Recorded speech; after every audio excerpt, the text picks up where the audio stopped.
Hello welcome back to my YouTube channel guys. അപ്പം ഇന്നത്തെ നമ്മുടെ വീഡിയോയും സ്റ്റിച്ചിങ്ങിനെ ബേസ്ഡ് ആയിട്ടുള്ള ഒരു അൺബോക്സിംഗ് ആണ്. ആൻഡ് നിങ്ങൾക്ക് ആർക്കെങ്കിലും ഞാൻ കാണിക്കുന്ന പ്രൊഡക്ട്സ് വേണമെന്നുണ്ടെങ്കിൽ ജസ്റ്റ് ഒന്ന് കമൻറ്റ് ചെയ്താൽ മതി. ഞാൻ കോഡ് നിങ്ങൾക്ക് ഷെയർ ചെയ്ത് തരാം. ഓക്കെ, മീഷോയിൽ നിന്നാണ് ഞാൻ വാങ്ങിയിട്ടുള്ളത്. ആൻഡ് ഈ ഒരു പെട്ടി അൺബോക്സ് ചെയ്യുക എന്ന് പറയുന്നത് ഭയങ്കര പാടായിരുന്നു. കാരണം അവർ അതുപോലെയാണ് അതിനെ സുരക്ഷിതമാക്കാൻ വേണ്ടിയിട്ടാണെന്ന് തോന്നുന്നു ടേപ്പ് ഒട്ടിച്ച് വെച്ചിട്ടുണ്ടായിരുന്നത്.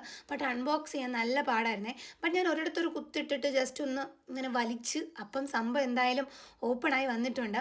ഓപ്പൺ ആക്കിയപ്പോൾ എനിക്ക് സംഭവം എന്താണെന്ന് മനസ്സിലായി. അതിപ്പോൾ ആർക്കാണേലും മനസ്സിലാവുമല്ലോ എങ്ങനെ. എനിവേ, അപ്പം സംഭവം എന്താണെന്ന് വെച്ച് കഴിഞ്ഞാൽ നമ്മൾ എംബ്രോയ്ഡറി ആരി വർക്കും ഒക്കെ ചെയ്യുമ്പം യൂസ് ചെയ്യുന്ന കുഞ്ഞു കുഞ്ഞു ബീഡ്സ് ആണ്. ഞാനിത് ഓൾറെഡി കുറച്ചെണ്ണം വാങ്ങിയിട്ടുണ്ടായിരുന്നു. ആൻഡ് കുറച്ചുകൂടെ ഞാൻ വാങ്ങിയതാണ് കേട്ടോ. ആൻഡ് ഇത് ഡിഫറെൻറ്റ് കളേഴ്സിലാണ് നമുക്ക് കിട്ടുന്നത്. അതും കൂടാഞ്ഞിട്ട് നമുക്കിത് ഇട്ട് വെക്കാനായിട്ട് അവരൊരു ബോക്സും തന്നെ കേട്ടോ. ഞാൻ നിങ്ങളെ ശരിക്കും ഒന്ന് കാണിച്ചു തരാവേ. ഇതാണ്ടേ, ഇതാണ് സംഭവം. കണ്ടപ്പോൾ നിങ്ങൾക്ക് മനസ്സിലായില്ലേ? കുറച്ച് കുറച്ച് കളേഴ്സൊക്കെ ഉണ്ടായിരുന്നു കേട്ടോ. പക്ഷേ റേറ്റ് ഭയങ്കര കുറവായതുകൊണ്ട് ഞാൻ ഓർഡർ ചെയ്തതാണ്. പിന്നെ ഇത് ചെയ്യാൻ വേണ്ടിയിട്ടുള്ള ഒരു ത്രെഡും അവരതിനകത്ത് കൊടുത്തിട്ടുണ്ടായിരുന്നേ. ആൻഡ് ഇട്ട് വെക്കാൻ ഒരു പാത്രവും ഉണ്ടായിരുന്നു. ആൻഡ് അടുത്തൊരു വീഡിയോ ആയിട്ട് ഉടനെ വരാം. അതുവരേക്കും ബൈ ബൈ.